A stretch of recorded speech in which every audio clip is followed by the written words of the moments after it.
আসসালামু আলাইকুম। কেমন আছেন সবাই? আল্লাহ তাআলার অশেষ রহমতে আমরা ভালো আছি। আজকে আমি রান্না করব ব্রয়লার মুরগি একটু ভিন্নভাবে। যে মশলাগুলো বেটে দেই সেগুলো তেলে আগে ভেজে নেব। এভাবে রান্না করলে টেস্ট অন্যরকম আসে, খুবই মজা হয় খেতে। যারা এভাবে রান্না করেন নাই একবার রান্না করে দেখতে পারেন, খুব ভালো লাগবে। প্রথমে দিয়ে দেবো আদা, যেহেতু একটু মোটা করে কেটেছি। তারপরে দেবো রসুন দিয়ে 1 মিনিটের মতো ভেজে নেব। যখন দেখব রসুনের কালার চেঞ্জ হয়ে গেছে, এ পর্যায়ে দিয়ে দিব জিরা। জিরা দিয়ে আমি চুলার জালটা অফ করে দিব, কারণ তেল যেহেতু গরম। আরও যদি চুলা অন করে রাখি তাহলে জিরা পড়ে যাবে, খেতে ভালো লাগবে না, তিতা হয়ে যাবে। চাইলে এখানে সামান্য ধনিয়াও অ্যাড করতে পারেন। যেহেতু আমি ধনিয়ার গুঁড়া ব্যবহার করব, তাই ধনিয়া অ্যাড করলাম না। আর যে কোনো তরকারিতে আমি পেঁয়াজ বাটা খাই না, পেঁয়াজ কুচি করে দিই, এর জন্য পেঁয়াজও স্কিপ করছি, পেঁয়াজও দিই নাই। এই রান্নাতে আমি সামান্য সরিষার তেল ব্যবহার করব, তাই সয়াবিন তেলের সাথে সামান্য সরিষার তেল দিয়ে দিলাম। এখন দিয়ে দিব পেঁয়াজ কুচি। পেঁয়াজ সুন্দর করে ভেজে নিব। যখন ব্রাউন কালার চলে আসবে তখন দিব অন্য মশলা। এই তো আমার পেঁয়াজে কালার চলে আসছে। এ পর্যায়ে আমি ভেজে রাখা ব্লেন্ড করা মশলাটা দিয়ে দিব। এখন মশলাটা সুন্দর করে কষিয়ে নিব। যেহেতু এটা আগে তেল দিয়ে ভেজে নিয়েছি, তার জন্য অনেক বেশি যে কষাতে হবে এরকম না, অল্প টাইম নিয়ে কষালেই হয়ে যাবে। এখন এর মধ্যে আস্তে আস্তে গোড়া যে মশলাগুলো আছে, বাকি অন্য মশলা, সেগুলো দিয়ে দেব। এখন দিয়ে দিচ্ছি ধনিয়ার গুঁড়া, মরিচের গুঁড়া আর পরিমাণ মতো লবণ। রান্না করতে করতে দেখবেন যে নিজের একটা অনুমান হয়ে যায় কোন তরকারিতে বা কোন মাংসে কতটুকু মশলা দেওয়া যায়।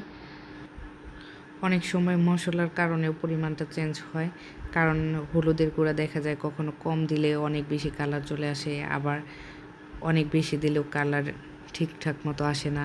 আবার অনেক মরিচে অনেক ঝাল বেশি, এর কারণে অল্প দিলেই ঝাল হয়ে যায়। আবার অনেক মরিচের ঝাল কম, এর কারণে একটু বেশি দিতে হয়। রান্না করতে করতেই বোঝা যায় যে কতটুকু মশলা লাগবে। আর এটা মশলার উপরেও ভিত্তি করে।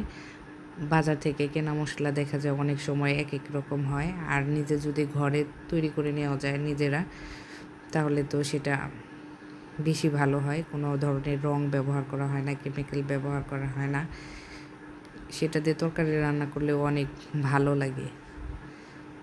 আমরা বেশিরভাগ মশলাই আমাদের ঘরটাই ব্যবহার করি, যেহেতু আমাদের সব চাষ করা হয়, যেমন মরিচ, হলুদ, এর কারণে খুব বেশি সমস্যা হয় না। আমি মশলাটা সুন্দর করে কষিয়ে নিয়েছি। এ পর্যায়ে দিয়ে দিলাম মাংস।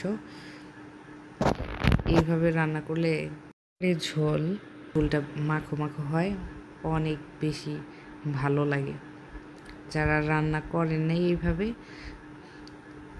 খারাপ মন্তব্য না করে এইভাবে একবার রান্না করে খেয়ে দেখবেন, আশা করি ভালো লাগবে। আমি এখন ঢাকনা দিয়ে ঢেকে দেব। কিছুক্ষণ পর আবার ঢাকনা খুলে নেড়ে দেব। এই পর্যায়ে কোনো পানি অ্যাড করব না, এভাবেই কষাবো, কারণ মাংস থেকে যে পানি বের হবে সেটাতেই কষাবো। একবারে গরম পানি দিয়ে ঝোল দেব, তাতে বেশি ভালো লাগবে। যে কোনো ধরনের মাংসের তরকারিতে আমি ঠান্ডা পানি ইউজ করি না, পানি সবসময় ট্রাই করি একটু গরম করে দেওয়ার জন্য।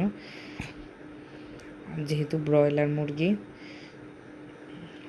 তাতে তাড়াতাড়ি হয়ে যায়, সময়ও কম লাগে।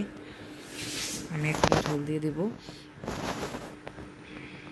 ঝোল দিয়ে সুন্দর করে নেড়ে আবার ঢাকনা দিয়ে ঢেকে দেব। ভিডিওতে যদিও বোঝা যাচ্ছে আমি খুব তাড়াতাড়ি ঝোল দিয়েছি, কিন্তু দেখা যায় যে একটা রান্না করতে অনেক টাইম লাগে, পুরোটা ভিডিওতে দেখানো হয় না। আমি এখানে প্রায় 5 থেকে 6 মিনিট কষিয়ে নিয়েছি, আর 2-3 বার ঢাকনা উঠিয়ে নেড়ে দিয়েছি যাতে নিচে না লেগে যায়। এত বেশি টাইম দিলে দেখা যায় ভিডিও অনেক বেশি লম্বা হয়ে যায়, ওই কারণে ওইগুলো স্কিপ করা হয়েছে। এখন ঢাকনা দিয়ে ঢেকে চুলার হাই হিটে রেখে 7 থেকে 10 মিনিট ফুটিয়ে নেব। আর নামানোর আগে আমি একটু টেস্ট করে দেখব যে লবণ ঠিক আছে কিনা। অনেকের দেখা যায় লবণ দেখতে হয় না, এমনি পরিমাণ ঠিক হয়ে যায়, কিন্তু আমার দেখতে হয়।